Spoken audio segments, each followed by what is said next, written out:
Jubilee hills లో కారుకు bulldozer కు మధ్య పోటీని మాజీ మంత్రి కేటీఆర్ అన్నారు. ఎర్రగడ్డలో బీఆర్ఎస్ అభ్యర్థి తరపున ప్రచారం నిర్వహించారు. తెలంగాణలో అన్ని వర్గాల ప్రజలను కాంగ్రెస్ మోసం చేసిందని మండిపడ్డారు. హైడ్రా పేరుతో పేదరిల్లు కూలుస్తుందని కేటీఆర్ ఆరోపించారు. జూబ్లీ హిల్స్ లో ఓడించి కాంగ్రెస్ కు బుద్ధి చెప్పాలని పిలుపునిచ్చారు. బీఆర్ఎస్ ను గెలిపిస్తే ఒక్క ఇంటి దగ్గరకు కూడా బుల్డోజర్ రాకుండా చూసుకునే బాధ్యత తమదని హామీ ఇచ్చారు.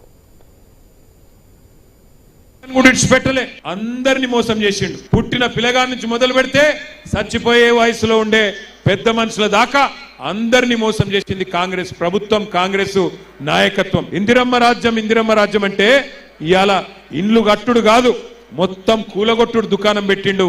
హైదరాబాద్ లో 1000 ఇండ్లు కూలగొట్టిండు హైడ్రా పేరు మీద. నేను ఎర్రగడ్డలో ఉండే మా అన్నదమ్ములకు, అక్క చెల్లెలకు ఒక్కటే విజ్ఞప్తి చేస్తా ఉన్నా.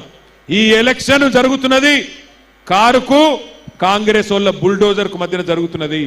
కారు గెలిస్తేనే మీ ఇంటికి బుల్డోజర్ రాదు, లేకపోతే ఇరుకు గల్లీలలో ఉన్న చిన్న చిన్న ఇండ్ల మీదకి ఎప్పుడు బుల్డోజర్ వస్తుందో, ఏ బస్తీ మీదకి వచ్చి ఎప్పుడు కొడుతుందో మేము చెప్పలేం.